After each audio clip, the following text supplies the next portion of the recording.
All right, sweet. We're live. What's up, guys? It's Keith Kelfis here. I got an awesome show for you. Awesome guest.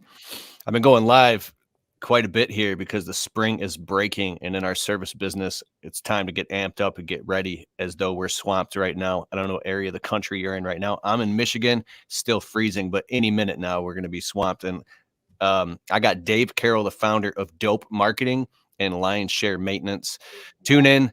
If you want to upgrade your entrepreneur mindset, you got to listen to what Dave has to say. He's been featured in Forbes magazine, Maxim magazine, several other publications, and he's been noticed all over the country and now around the world. And people tuning in to want to hear what he has to say.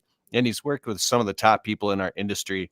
I'll skip that for now. And I want to say I met Dave in 2016 at the huge convention in Baltimore, Maryland. And he said a couple things to me that were epic. I got on the phone with him. We became friends since 2016, and I was frustrated in my landscaping and window cleaning business about growing and hiring employees and stuff like that. And he said one thing to me, one out of the two things. The first one that stuck with me, he's like, back in 2016, when people and before that, when people were talking about growing their business and all these online courses and live events, he goes, yeah, I went to all that shit. And I'm not saying anything about anybody else, but while everybody else just kept learning more about it, I actually went out and did the shit. I actually just did it. He's like, it's not rocket science. And then another thing he said to me, which was powerful, aside from, him just taking the action and taking the risk, was he said, Keith, what I've done, because you've built two multi-million-dollar businesses, you said thousands and thousands of people have done this before me. It's not like I'm the first person to invent the wheel, bro. Like, people have figured this shit out, and you're so passionate. And it's your passion that really shines through. You've been invited to speak on stages all over the place. And I've also been to your house in Minnesota with my wife and dogs, and met you and your family, and you're just really good people, man. And I love how you're helping a lot of people too. What's up, David Carroll? How you doing? Man, doing good. On intro like that, dude. I don't even know where to start, Keith. You're gonna make me blush already on a Monday, man. I do remember when we met, and it's crazy as we get older to think that like that was 2016. It was 7 years ago, and like how much just our peers, the different people have progressed, what people are working on. I always like to look at like what is your individual definition of happiness? Because as we grow and evolve as business owners, as spouses, as friends, as parents, not anyone watching this, but for me, my definition of success has changed a little bit since the days that I met my friend Keith, and even before that. And so it's always humbling to one understand where you're at now and be thankful of that, like the growth where you're at. It always seems like it could be better, right? Well, what if it was just like it was 5 years ago? That'd be pretty shitty. So I like to really go in that space. One book, and Keith, I know you and I have talked about this a lot. The book, The Gap and the Gain. That book has been transformative for me and my life and how I operate. And I won't say I'm the biggest like page turning, book burning reader in the world, but when I grab something that affects me, I really like to share and talk about it. So for those of you live replay watching this, 7 years down the road, Gap in the Gain. One quick thing, The Gap and the Gain is an amazing book. You can get the book or the audiobook you listen to by Dan Sullivan, who's the strategic coach. The Gap and the Gain. It's and for you, Gap and Gain, just to give a little bit of reference point for anybody who's listening who doesn't know you yet. Dave Carroll, founder of Dope Marketing and Lion Share Maintenance. Lion Share Maintenance, talk about real quick, just succinctly, what is Lion Share Maintenance and what is Dope Marketing? How many employees work for both of your businesses, your companies total, so people have like a reference point of like kind of, this is where you started and this is where you're at now? For sure. So like most of us with my cleaning company, my power washing window cleaning business, it's the first thing I ever started. I had no clue what I was doing. It took four of me and my knucklehead buddies to carry a 24-foot ladder out of Home Depot. For anyone who's lifted a ladder like that, you know that that's not a four-man job. We had no clue what we were doing. Started that. It was 14 years ago now, which is crazy to think that. Lion Share now currently has, I believe, 22 employees, 22 to 30, depending on the time of the season. I have not set foot in the office of that building in 3 years. I've been phased out for about 6, but Lion Share started like anyone, right? Didn't really know what we were doing, technician mentality, getting into it. I'm washing windows, shaking hands, cleaning gutters, kissing babies, doing the whole thing. I knew very quickly that wasn't my passion. And so for a So, lot of real conversations that we quick, had, you yeah. built Lion Share Maintenance in Minnesota, your service business, to 22 to 30 employees, Yep. multiple crews, and you phased yourself out, which means you have not stepped foot in the business in 3 years. And you even told me on the phone once, you're like, bro, if I go in the business, I got to stay away because I'll start messing shit up. They're like, just get out of here, Dave. Like you. For where it's at right now, like there's a gun line in that around that office. I'm not allowed to cross really. Like so I don't know the names of our employees. I don't know who gets hired. I don't know what jobs go. I pay myself 6 figures a year from that business, and I am the definition of an absentee owner. I have no clue what's going on. God forbid something happened right now today, like someone got in an accident in a truck or so, I wouldn't know. Like they wouldn't tell me. I would have no idea. See, the way you're talking about it, that's what I love about you. Because when you talk, you're like, I got no clue, bro. No clue. No, like you get all, yeah. So, all right, now keep going about your journey. So what I learned with Lion Share is that like running a business is hard. We all have to find our superpowers. You know, it's we're all bad at a lot of stuff, right? I'm bad at 100 things. I'm good at like 3 different things. And so as you gain success, whatever your definition is, what I've found, what's gotten me to be able to level up, start other businesses, help more people, invest in my community, the people around me, is removing myself from all that shit that I just blatantly suck at, which is systems, processes, day to day, bean counting. Like I'm a real visionary to a fault. And so when I saw what it was like to truly create what I've started calling a recession proof marketing strategy, like having the ability to really truly identify the things that can happen in your business. There just weren't a lot of people solving a problem with direct mail. And I had sent hundreds of thousands of pieces a month to my cleaning company. I also own a data business that I've had for 10 years, selling lists of like property managers, $1 million homeowners, new home buyers, all that stuff. So I kind of cut my teeth in the data space. So, just to be clear, real quick, to give a little perspective, Yeah. in your service business, you have experimented with, spent, invested, wasted, learned what hundreds of thousands of dollars in marketing in your own business of direct mail and door hangers and flyers and actually in Facebook ads. And through that process of falling on your face, you have learned a ton about real fucking marketing. And it Okay. wasn't the goal per se. My goal was not to be like open a marketing company or do things. I've always had a knack or a niche for marketing, but my real superpower is data and audience targeting. And what I saw that just putting a direct mail campaign together was really hard. Getting the design done, setting up the tracking, getting the list, dealing with the post office, dealing with the print shop, stuff can take like 4, 6, 8 weeks, and I'm not that patient. I don't want anything in my life to take that long that's not supposed to. And So so what made you cross the gap? Did you like start bringing your marketing in house and then you started saving a bunch of money and then one day you're like, wait, I could start a business doing helping other service businesses like do this, and then you founded Dope Marketing. Is this so it goes towards the path. My thing was I saw that there weren't a lot of people paying attention to a big problem. And like most entrepreneurs or most business owners, when you can identify the pain, dude, those people don't have their lawn cut. They're not getting this system installed. They need help facilitating this transaction. What I saw was I was born in 1985.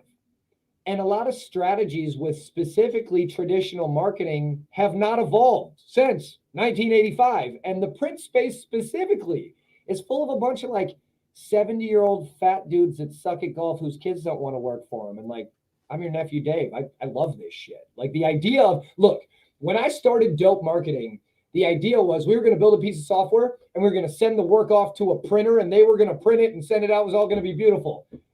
Wrong. That doesn't work. So fast forward 3 years, we just acquired our 22,000 square foot facility for our print shop where all of our employees for Dope work, where we run the software out of, and we print everything we do in-house. And I won't say I'm not a control freak. I am with the right things, But with this specifically, what I saw, Keith, were printers are computers, and these things have manuals, and I can hire people that know how to read to run these things. So instead of having a direct mail software where we sent the work off to some other printer and they tried to figure it out, it's Apple over here, baby. End-to-end control of everything that we do, from design, automation, the list, the setup, the strategy, the tracking. We do it all here under one roof. So now under one roof, your business, so out of the service business completely. Totally. Now here in Dope Marketing, you just moved into a 22,000 square foot facility. How many employees are helping you run this business? Right now, Dope just hired its 60th employee last week. So 60 employees. Yeah. So that means you must have a great customer service. We've been working on it over the past 2 years very well, because there was a time where I would not sleep at night saying that was the case. We grew this thing too fast. Like most good things, you kind of learn as you go. And there was a time when we first started this business, we had a bit of a background in this stuff. We were getting a lot of attention. Customer service was not our focus. Sales was our focus. And that was a problem for anyone. You know, I got a gem the other day, one of my mentors gave to me.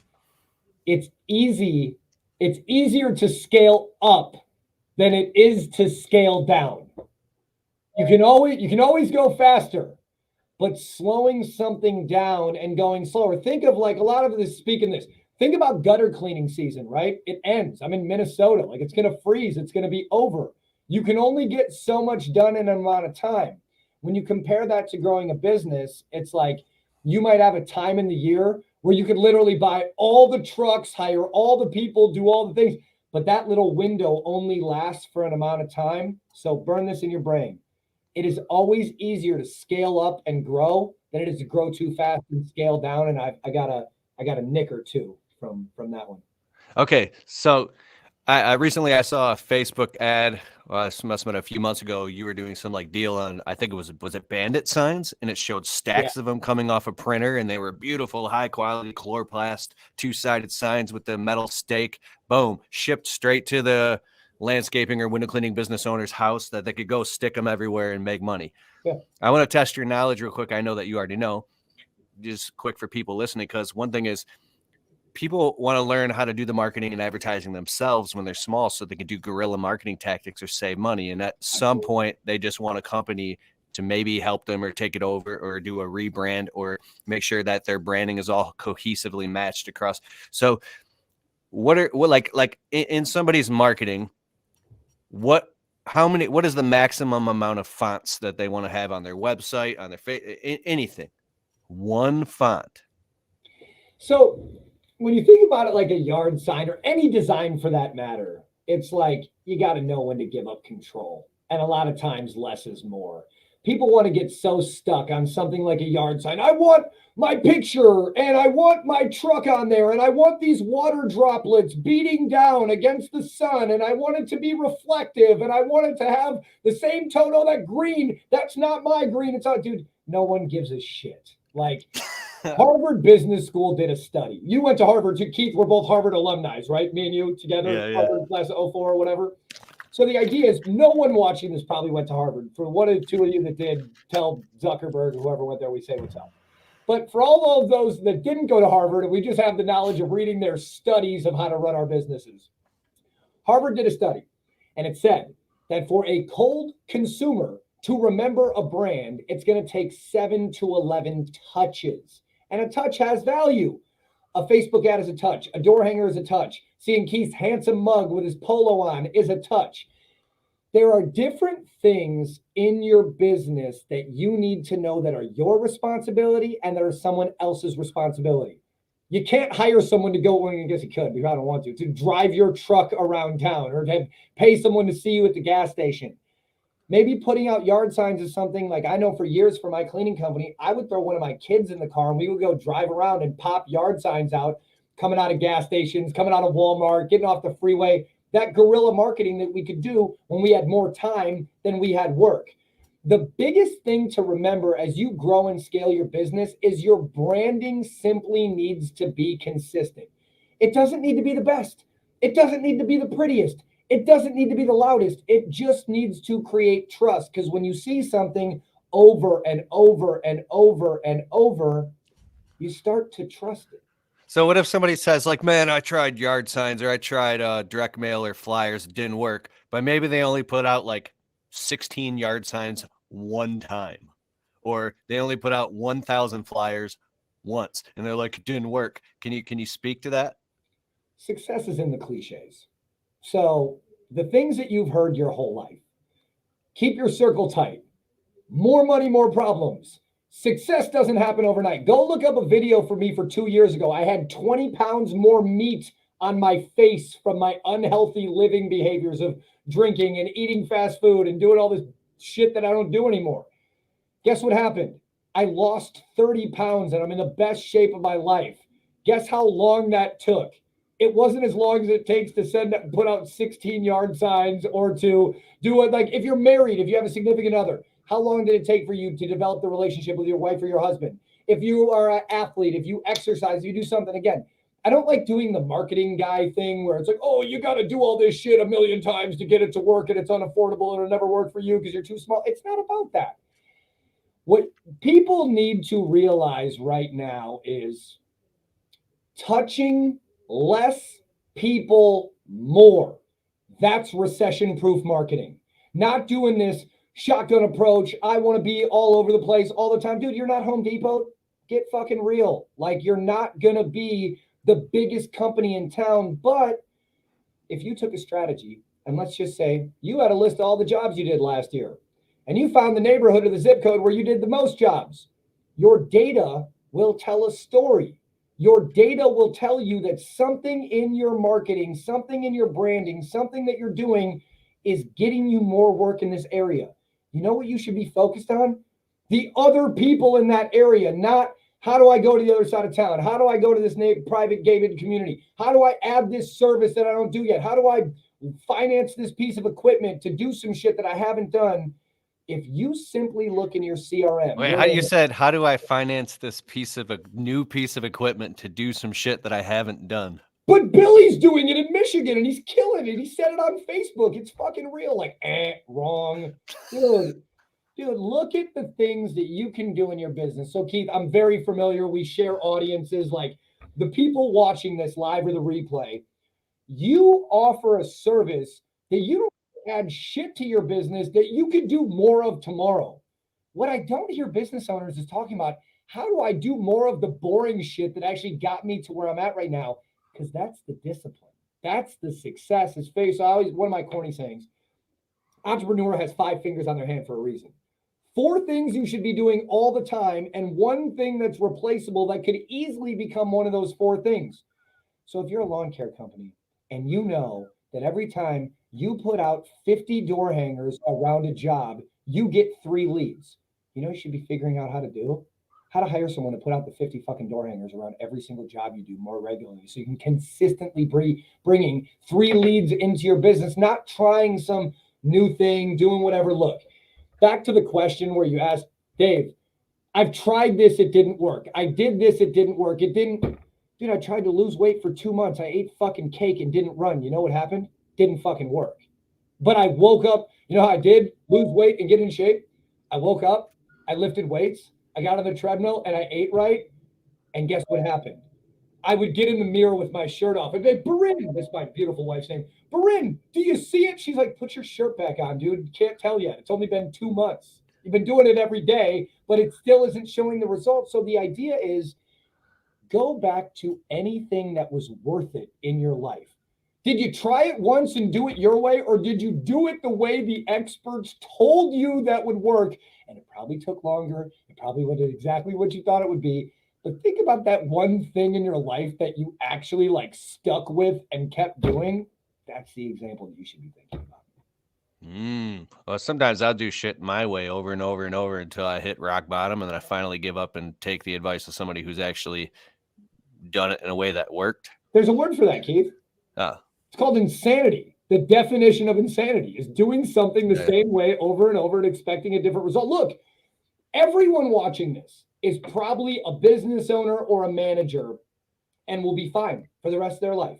You can do exactly what you want to do for the rest of your life your way. And I have a guarantee for you. I guarantee you it will stay a very similar version of what it is right now. what I found in my journey, and again, I like to talk about this a lot. I'm actually, depending on when, I know we're live, but whenever someone sees this, April 1st, I will be, I call it California sober. I'll be a year sober from alcohol. I still like to partake in some other activities, but California sober for a year.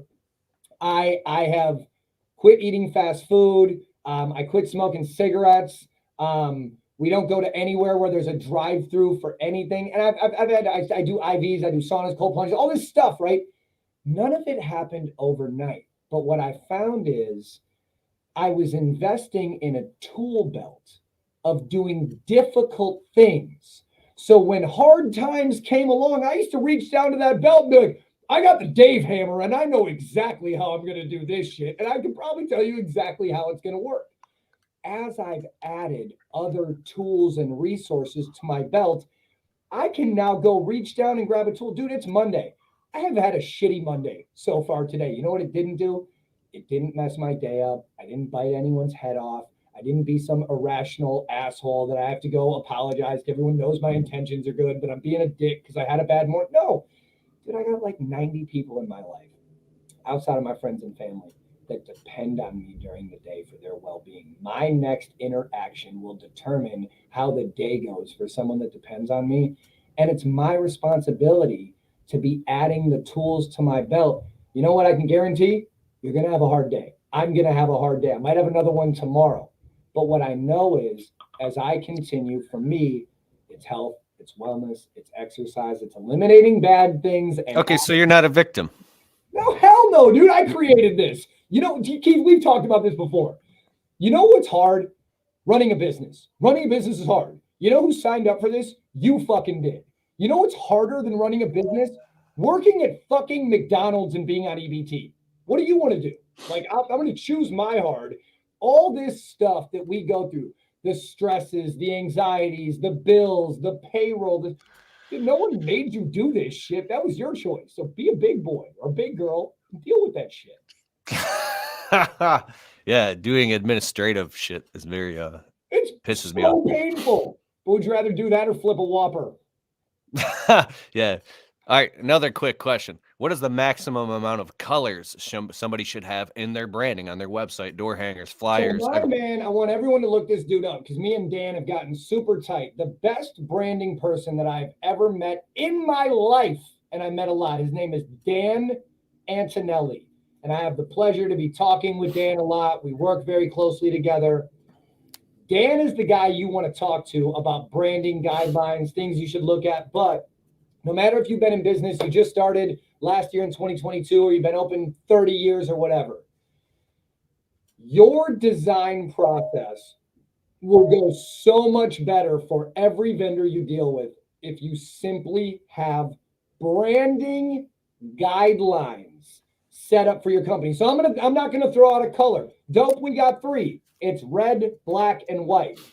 Your branding guidelines will dictate the messaging of your branding.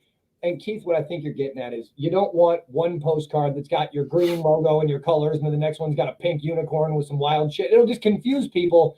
Consistency is key. Consistency breeds trust. Trust is why people buy. Here's the beautiful part. Perception outweighs reality. Can we agree there? Like what you perceive could be more real than reality. Mm-hmm. Well, perception outweighs reality, but a first impression lasts forever. So no matter if you're a brand new company or a 30-year company, if you show up, give a fair estimate, do the job, don't collect the money until what you said you were going to do is done, what makes you different than that 30-year company?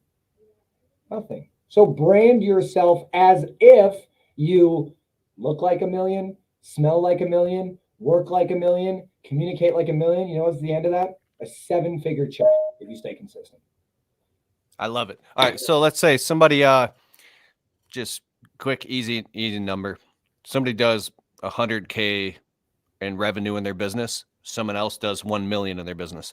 Yep. What is the average percentage at an average growth rate? The amount of gross annual revenue. What percentage of that do you think should be reinvested and spent on marketing and advertising, or the difference between marketing and advertising? How do you break that up, and how do you compartmentalize that? Easy number is 5 to 15%. That's what all the books, the gurus, everyone since the Great Depression all the way until yesterday, that's what they've said, 5 to 15%. That number is very different depending on what year of business you're in, because 5% of $100,000 revenue, like I remember the years that we were trying to make 100 grand in my cleaning company, there wasn't 5 grand laying around anywhere to spend on marketing. Like you have to go back to the roots with that. When you get larger and you're in your growth years, you get into year 3, year 5, year 7, and you really, really want to grow. When you think about that marketing budget, you say, dude, I'm trying to do $1 million. And Dave, Keith, you're trying to tell me to spend $100,000 on marketing. I've never seen $100,000 in my life. Where would I go? You got to break it down and say, you have different channels and the money has to be spent. Facebook's a channel. Direct mail is a channel. Billboards are a channel. Door knocking is a channel. You have to look at where you're allocating a budget, but don't get caught up in, well, Dave and Keith said it was 10% and I want to do $1 million. Where the hell am I getting $100,000 because it's not in my bank account? No, you have to look and say it's $10,000 a month or $2,500 a week. Where is that money going to come from? So when you budget it, it's not that you necessarily need it right in your bank account, but to have a pulse. When I have seen companies in my 14-year career in the home service space, when I have seen companies getting into that groove, that year 3, year 5, year 7, you're not in the field, you're not answering the phone, but you're really trying to get from like 500 to 700, 700 to $1 million, $1 million to $3 million, whatever those numbers are. It's more important than your marketing budget is having a bookkeeper that can tell you what you can afford to spend without going broke. Look, I own a power washing company in Minnesota. Let's just say that we're not working 12 months out of the year. We have to bury acorns, budget for the off season. If we're going to keep guys on, if we're going to let them claim unemployment, the truck payments, the insurance, the shop, that doesn't go away. The best thing that you can do before looking at what numbers should I spend on marketing, because that's going to be different for every company, get yourself someone to answer the phone so you're not doing that. And get a bookkeeper. Dude, you can get a good bookkeeper for a couple $100 a month. Mm-hmm. Get in your favorite Facebook group, send a message to someone like Keith, ask them for a reference on a bookkeeper. I know you've had him on your show, like Dan Plata runs a great bookkeeping service for the home service space. Yeah. I'll put all the links below to everything we're talking about. Yeah, so like, I'll come back. Look up get a reference. This is one thing where it's okay to get a referral. Don't ask someone Chevy or Ford. You're going to get an opinion. When you have someone that someone else trusts with their money, that's okay to get a referral. What I really like to push back on anytime I get this question, Keith, it's not about give me a number that I can spend on my marketing. Dude, I don't know what your child support and your bank account and your mortgage payment and whatever else you're doing with your life looks like. What I do know is there are things that cost time and there are things that cost money. And the most important number you need to know is 1440. It's how many minutes you have in the day as a human. You got to eat, you got to sleep, you got to shit, and you got to spend some time with people you care about. Outside of those 4 things, you get to allocate where you're spending those minutes. And the newer you are in business, the more of those minutes you're going to have. What's your most valuable currency? It's not your dollars in your pocket, it's your time. Where you allocate those minutes in the beginning of your business, you're going to find you're trying to earn your minutes back, and you can do that with money. Learn how to do this shit. Learn how to run the Facebook ads. Do some design that looks all right so you can paint the room enough to hire the painter.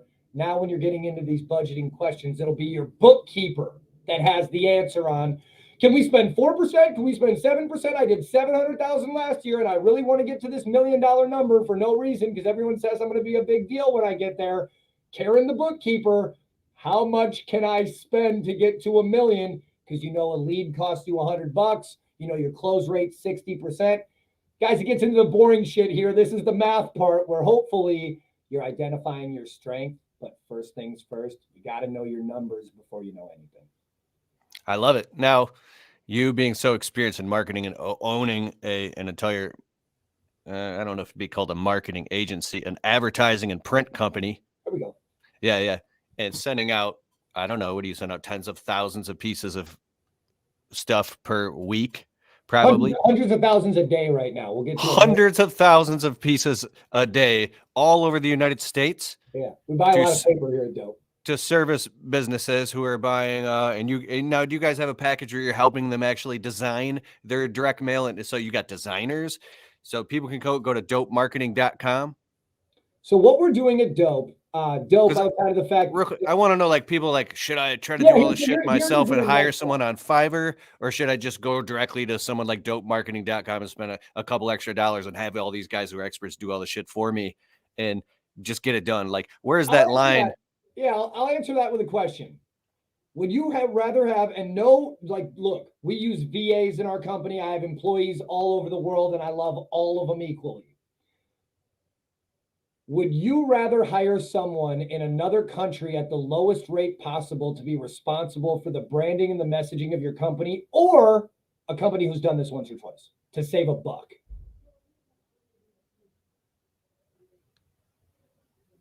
Oh, I've been through that. I've been through a lot of virtual assistants, man, and I've takes a while to find some good ones. When it comes to design, I will say this. I can sleep well at night saying this. We have a design team of 12 people. We hire them for a reason, and it's because we don't want, like, look, I'm not designing your postcards. Let's put it that way. You want to find the experts. The way that you find an expert in your life, I got a gem for everybody watching.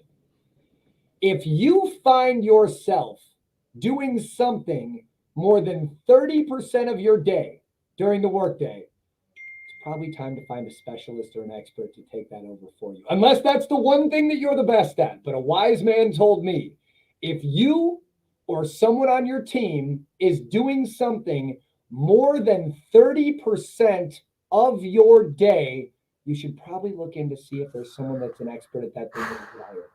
Dude, in my businesses, I'm stuck in management mode. It's purgatory. Success is layers of management. That's what it's defined as. So we all want to say, remove yourself, hire the other person, do this thing, whatever. When you define, or when you can really see that the thank you, Waylon, I appreciate it, man. The idea was that when you see, like, you're phasing yourself out of things, right? I knew I had to phase myself out of my cleaning company because that wasn't my passion. I was not out to change the world by having the best power washing company in Minnesota or in the country. And I know people that is their mission, and they're doing a way better job of it than I ever could. What I've found is that you can't help anyone until you can help yourself. And you can't help yourself until you get self-aware enough with that person in the mirror to know, what are you truly good at? Like, what is the thing? Keep going. Give me 1 second. I don't normally do this, but I have to. Just give us. What is the thing that you bring to the table more than anyone else in your business? And how do you surround yourself with those specialists that can take those things off the plate for you? Because what I've found in my journey over the past 14 years of owning bought a couple businesses, sold a couple businesses, made some dough, lost some dough.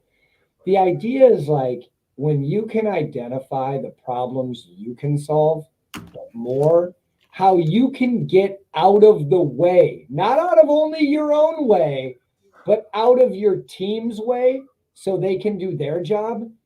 That's where the magic really happens. And so, look, I put myself in the shoes of a guy who started a company with no money, having no clue what to do, scraping by to make the truck payment every month. Been there. I get it. The thing is, like, it's hard to realize or say, how the hell am I going to hire someone to run this company? Well, you're not. You're not going to do that this year. It goes in phases.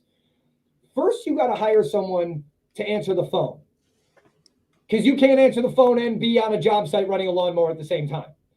Then you have to find someone to do a job while you're doing a job, because you can't mow 2 lawns at once or install 2 retaining walls at once. It's not humanly possible to be in 2 physical places at the same time. So when you look at the growth of your business, you have to look at, where are you allocating the majority of your, maybe you're fortunate enough to have your husband or wife also involved in the business. And if you guys got married or you're together, you probably have some things in common, but you're probably really good at different things.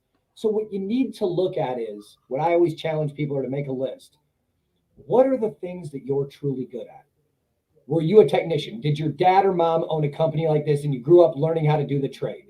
Did you have some exposure to accounting, finance, and background in school and college? That's what you stuck to, that you're good in the spreadsheet or the numbers. Are you good at the day-to-day, the systems, the operations, the accountability? Are you not an extreme hothead that yells at people and blows up when they make a mistake that wasn't explained to them right? But are you a compassionate person that can sit down and explain more than once, over and over, how things work? You got to do an assessment. So they have things like a SWOT analysis. If Keith put the link in there for just like your basic Google search of a SWOT analysis, I know people that charge $10, $20, $50,000 for a SWOT analysis to fly to your business, and they go through, and there's a lot of value there. I also know people that got the same amount of value by Googling what SWOT means and doing the shit themselves and taking a version of that and applying it to their business. Understand your strengths, your weaknesses, the things that you're going through in your company. But they have all these different things. There's a really good book, another link drop. I'm giving you guys so much homework. But the idea is there's a book and it's called Surrounded by Idiots. And the book is the practice of identifying different types of people and realizing that if you want to get like where you want to go in life, it's about your delivery and how you interact with different types of people to get what they want. You're surrounded by idiots. You know the biggest idiot in the room? You're looking at them in the mirror most of the time because you want it your way, your how, the way you're doing something. And that's not how life works. Remember, you can do that and probably make good money and stay there your whole life. But another book gem for Mr. Non-reader over here. What got you here won't get you there. You have to figure out in your evolution as a business owner, a parent, an entrepreneur, a friend, a spouse, what are the things that you can identify on this path or journey of self-awareness to put together? It seems to me that you and we got to go now in like 30 seconds because we both got meetings in about a minute. In 30 seconds, is you have become conscious that your role that you play in your business is going to have to shift and change, and you're going to have to transform into new versions of Dave and let go of the old control freak Dave. Grow. We can all stay in the same spot we're in right now, and there's nothing wrong with that, but it is not very often that I meet a business owner that says, dude, I just want to stay here forever. This is what I do. I'm happy. I'm there. There are people that say they want to grow and act that way, but the thing is, the truth is in the mirror every morning. You got to figure out what makes that person tick. That was gold. All right, bro. Dopemarketing.com, right? Dopemarketing.com, where the guy's yelling, balding, and swearing on the internet about direct mail. All right, everybody. Thanks for being on here. Thanks so much, Dave. And I'll put all the links in the description a little bit. Man, awesome. I'll see you in person soon, too. Later, everybody. Later.